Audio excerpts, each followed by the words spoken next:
Mas Edi, kalau dari sebelum-sebelumnya kan yang saya lihat ini Pak Prabowo dan juga Mas Gibran agak jarang ya mengikuti, bahkan tidak ada ya mengikuti lembaga-lembaga yang mengundang keduanya untuk sebenarnya memaparkan visi misi, adu gagasan bersama dengan lembaga-lembaga yang kredibel, termasuk juga dengan masyarakat yang mengadakan. Nah, kalau debat diadakan, ini dengan formatnya juga berubah, capres didampingi dengan cawapres dan cawapres juga didampingi dengan capres. Nah, ada kekhawatiran nggak misalnya dengan persepsi masyarakat yang menguntungkan pasangan dua?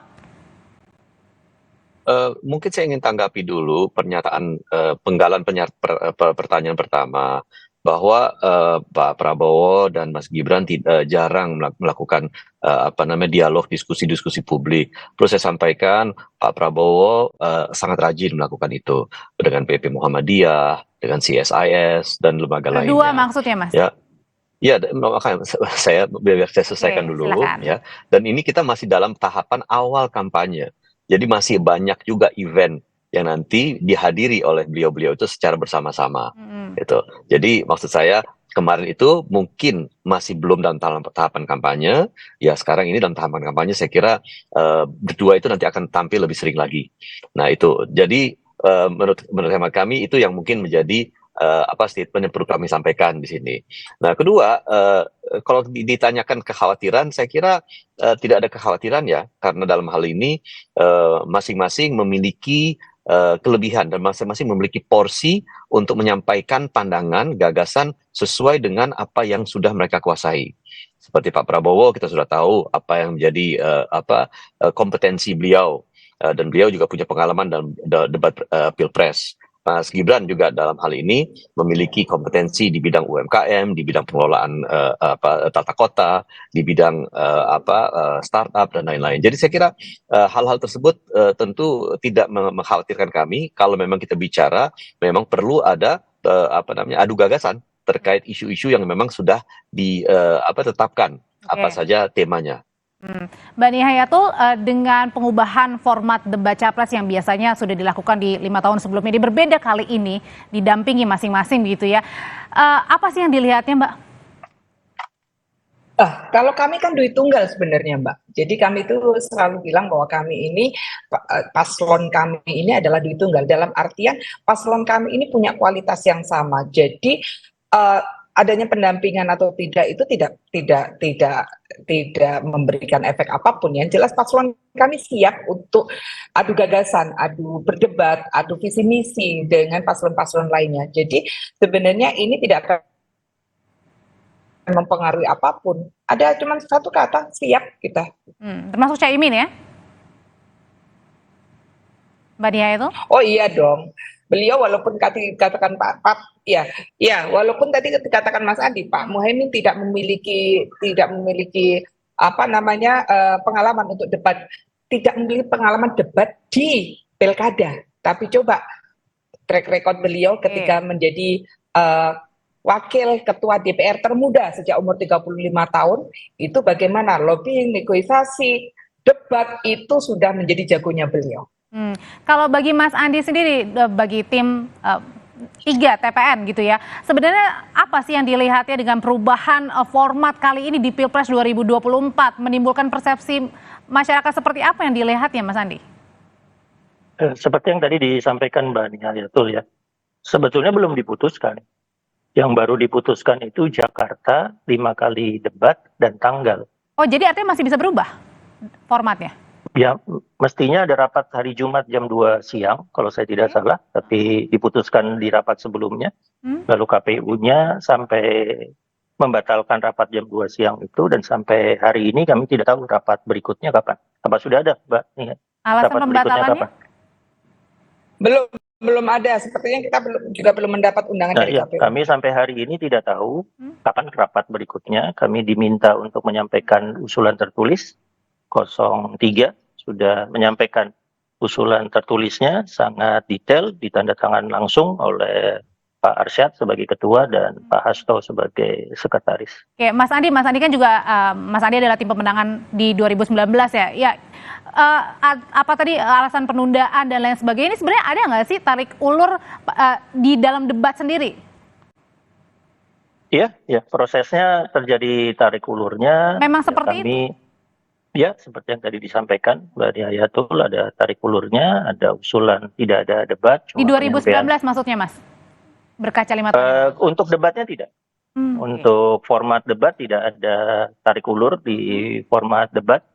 Yang ada itu di hal-hal teknis ya. Misalnya nanti yang paling pas yang menyiarkan TV mana, topik untuk cawapres sebaiknya yang mana, topik capres sebaiknya yang mana, Oke. hal-hal Dan teknis kali seperti ini itu. ada ya tarik Tapi ulur. format debatnya tidak pernah dibincangkan bahwa harus ada debat atau tidak ada debat. Di 2014, 2019 tidak ada pembicaraan itu. Oke, Mas Edi juga kan menjadi tim sukses ya waktu di 2019.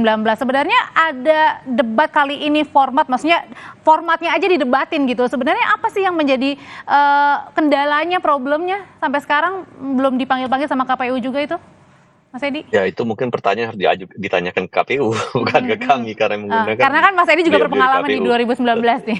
2019 ya begini, saya kira memang kan kita mencari format untuk penyempurnaan debatnya ya. Jadi berbagai format tentu kita bisa ajukan, kita bisa sampaikan untuk kita diskusikan bersama-sama dan kembali lagi kita tidak pernah menutup diri untuk melakukan diskusi dialog tentang format tersebut. Dan kalau memang itu dalam pertemuan dengan KPU itu adalah salah satu agenda untuk pembahasan daripada format debat, ya tentu kita akan laksanakan, kita akan ikut dalam diskusi itu mencapai kata sepakat bagaimana format akhir daripada debat yang akan kita laksanakan. Oke, kalau dari Mbak Nia itu sendiri nih untuk strategi menghadapi debat pertama ini udah kurang dari 2 minggu lagi ya, 12 Desember nih.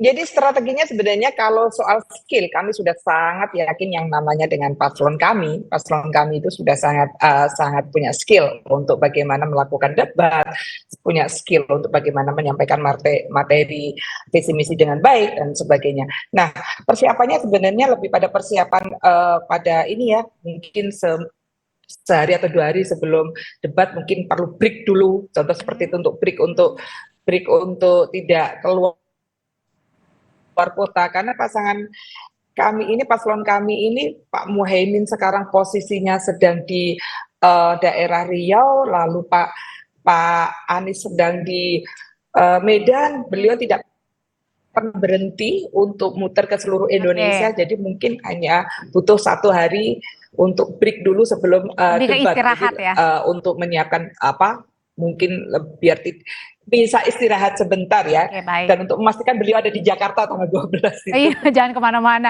Mas Edi, persiapannya Mas, 12 Desember debat perdana nih. Ya, masing-masing akan mendalami materi tertentu ya sesuai dengan tema debatnya yang akan diajukan pada tanggal-tanggal yang sudah ditetapkan. Saya dan masing-masing akan mendapatkan coaching session untuk debat tersebut yang diberikan materinya oleh para ahli.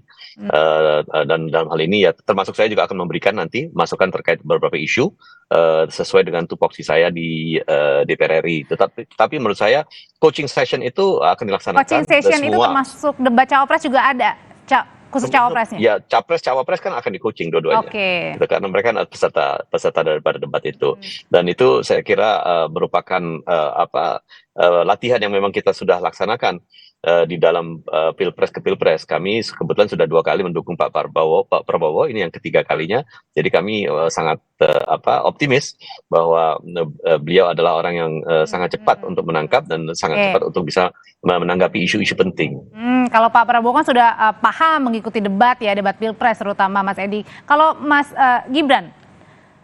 Kalau Mas Gibran, saya justru senang kalau memang masyarakat meragukan, publik meragukan kepiawaian Mas Gibran. Mas Gibran juga seseorang yang cepat sekali belajar, cepat sekali memahami, dan bisa memberikan tanggapan secara sederhana dan singkat, tetapi betul-betul jitu, sesuai dengan apa yang ditanyakan.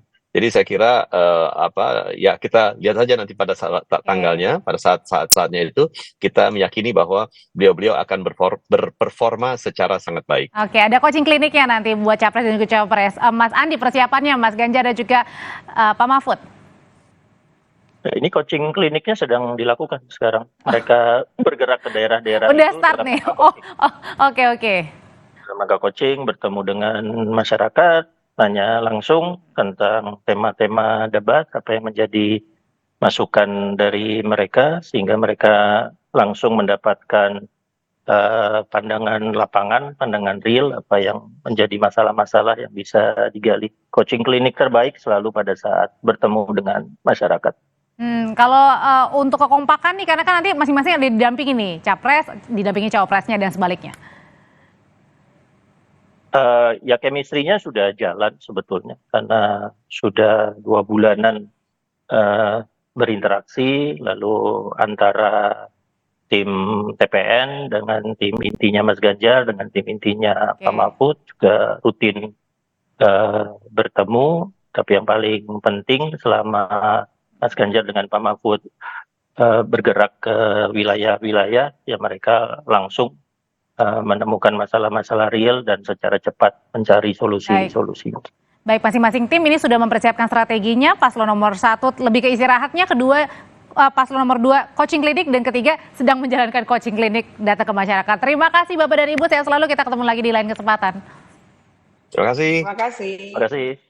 Tetaplah di Kompas Petang, Saudara.